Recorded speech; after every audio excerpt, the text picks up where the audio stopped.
नमस्कार, स्वागत है आप सभी का हमारी खास पेशकश में। मैं हूं आपके साथ मनु तेवतिया। धर्मांतरण को लेकर पिछले 3 दिन में कई बड़े खुलासे हुए हैं। 1000 हिंदुओं के धर्मांतरण के कबूलनामे के साथ ही वो दस्तावेज भी मिले हैं। इसके मकसद के बारे में भी खुलासा हुआ कि यह धर्मांतरण एक तरह से जनसंख्या जिहाद है, जिसके तहत मूक और बधिर लोगों को समेत पिछले और गरीब लोगों का धर्म परिवर्तन कराया जा रहा है। लेकिन आज इससे भी एक बड़ा खुलासा हम करेंगे। उमर गौतम और जाकिर नाइक के गठजोड़ के बारे में बताने के साथ ही हम उन लोगों की बातें भी आपको बताएंगे जिनके सामने कई मौलाना हिंदू धर्म की बुराई करते थे और फिर इंग्लिश मीडियम स्कूल में धर्मांतरण के लिए दबाव बनाते थे। और कानपुर के आदित्य के वो 7 सवाल भी दिखाएंगे जिसकी वजह से उसने इस्लाम कबूल किया था। आते थे तो कभी कभी हम लोगों को आउट कर देते थे, वहाँ से क्लोज कर देते थे डोर और बच्चों को तालीम देते थे। नुरुल हुदा इंग्लिश मीडियम स्कूल की पूर्व टीचर ने जो खुलासा किया वो हैरान करने वाला है। उन्होंने न्यूज़ 18 से बताया कि स्कूल में कैसे हिंदू धर्म की बुराई कर इस्लाम का प्रचार किया जाता है। मौलाना सर ने मुझे धमकी दिया था कि आपने यहाँ किया तो किया, लेकिन बाहर जाके आप नहीं बोलेंगे, वरना आपको हम यहीं से सीधा ऑन द स्पॉट मरवा दूंगा तुझे। फतेहपुर के नुरुल हुदा इंग्लिश मीडियम स्कूल के अंदर चल रही गतिविधियों का खुलासा करें उससे पहले आपको धर्मांतरण का टेरर कनेक्शन समझना होगा। उत्तर प्रदेश एटीएस ने जिस तरीके से धर्मांतरण रैकेट का खुलासा किया है, इसके बाद नए खुलासे सबके सामने हैं।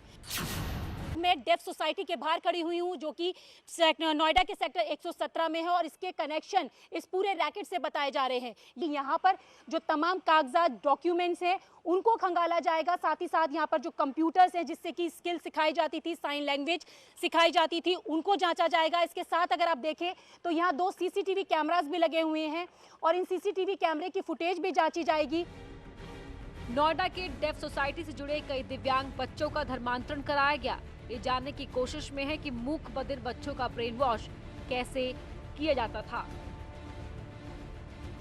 बताया जा रहा है कि एटीएस की टीम किसी ऐसे व्यक्ति को लेकर पहुंच सकती है जिसके कनेक्शन यहां से थे और ये जांचा जाएगा कि किस तरीके से बच्चों का धर्मांतरण किया जा रहा था, किस तरीके से उनका ब्रेन वॉश किया जा रहा था, क्या ऐसी चीजें थी जो लोगों को इन्फ्लुएंस में लिया जा रहा था कि वो धर्मांतरण के लिए तैयार हो रहे थे। और जिस तरीके से 3 साल पहले दर्श सक्सेना का मामला संज्ञान में आया था जिसे कि गुमशुदगी कहकर दर्ज किया गया था, लेकिन अब उसका मामला भी धर्मांतरण से जोड़कर देखा जा रहा है और लोकल पुलिस इस एंगल से जांच में जुट गई है। आखिर ये लोग कैसे धर्मांतरण करते थे? हिंदू या बाकी धर्म के नौजवानों को ऐसा क्या कहते थे कि वो लोग अपना धर्म छोड़ने के लिए तैयार हो जाते थे? इन सवालों के जवाब को जब हम ढूंढ रहे थे तो फतेहपुर और कानपुर से 2 कहानी सामने आई। सबसे पहले आपको उस टीचर की कहानी सुनाते हैं जो एक इंग्लिश मीडियम स्कूल में पढ़ाती थी, जहां पर उमर गौतम जैसे कई मौलाना आते थे।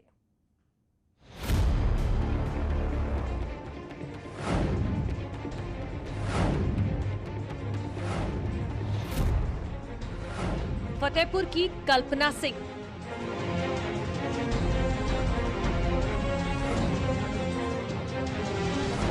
कल्पना सिंह नुरुल हुदा इंग्लिश मीडियम स्कूल में टीचर थी। स्कूल सीबीएसई बोर्ड से जुड़ा है, लेकिन कल्पना का कहना है कि वहां पर पढ़ाई के अलावा कुछ और भी हो रहा था। बताया जाता है कि धर्मांतरण के आरोपी उमर गौतम से जुड़ा एक सीबीएसई स्कूल है जहां पर वो अक्सर आता था और वहां पे तकरीर किया करता था। कल्पना सिंह ने आरोप लगाया है कि नुरुल हुदा इंग्लिश मीडियम स्कूल में हिंदू बच्चों को भी इस्लामिक तालीम दी जाती थी। हिंदू बच्चों को कलमा पढ़ाया जाता था।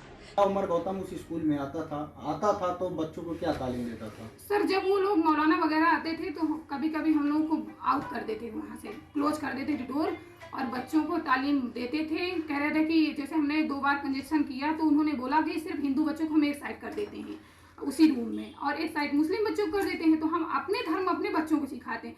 तो सर बताइए, आप उनको सिखाते हैं, उनके साथ साथ हमारे बच्चे भी तो वही धर्म सुन रहे हैं, तो वो हमारे बच्चे वही धर्म तो अपनाएंगे।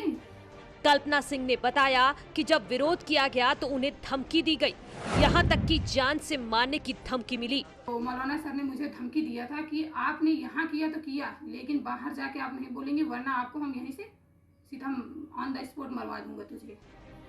इस बात की शिकायत जब पुलिस से की गई तो आरोप है कि पुलिस ने कोई एक्शन नहीं लिया और आखिर में कल्पना को स्कूल छोड़ना पड़ा। सर मैं अकेली थी उस समय, मैं कुछ नहीं बोल पा रही थी। डर मेरे अंदर इतना भरा हुआ था क्योंकि 19 को मेरी बहुत ज्यादा इंसल्ट किया था उन्होंने। गिरफ्तारी की गई, वो जेल भेजा गया या नहीं? कुछ भी नहीं सर, ये हमको सिर्फ प्रशासन जो है दिलासा देते देते सब काम पूरा अपना अंदर से जो भी किया खत्म कर दिया। बातचीत में कल्पना ने बताया कि मौलाना हिंदू धर्म की बुराई करते थे और इस्लाम की तारीफ करते थे। वो न सिर्फ बच्चों को बरगलाते थे बल्कि हिंदू टीचर्स को भी धर्म परिवर्तन के लिए कहते थे। सर वहाँ हिंदू धर्म के बारे में बहुत कुछ बातें की जाती थी, वहाँ पे मौलाना वगैरह आते थे। सर सन 2020 में फरवरी में आए थे कुछ मौलाना, 20 से 25 मौलाना जो आज टीवी पे प्रेजेंट हैं। आरोप है कि उन मौलानाओं ने हिंदू शिक्षकों के सामने राम का जिक्र गलत तरीके से किया और इस्लाम को ताकतवर बताते थे।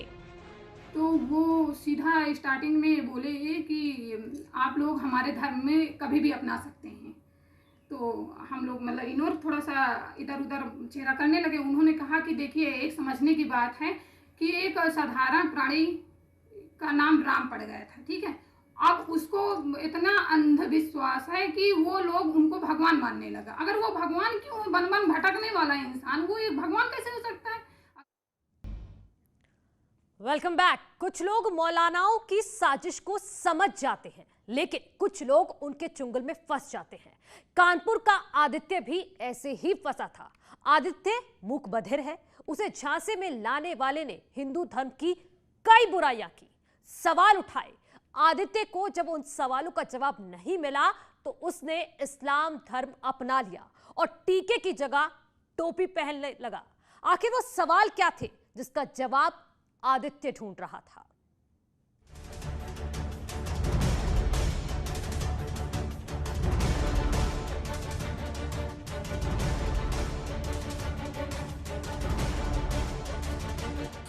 आदित्य गुप्ता जब हिंदू था तो टीका लगाता था और जब आदित्य से अब्दुल बन गया तो टोपी पहन ली।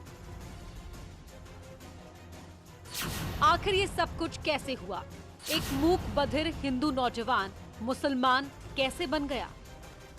1 साल पहले से ये लोग कनेक्ट हुए और इससे बात करके साइन लैंग्वेज में बात करते थे। साइन लैंग्वेज में बात करते हुए इन लोगों ने इस तरीके से उसको चीज़ें समझाई हैं, बहुत सारे इसके दिमाग में ऐसे प्रश्न भर दिए कि ये सोचने पे मजबूर हो गया।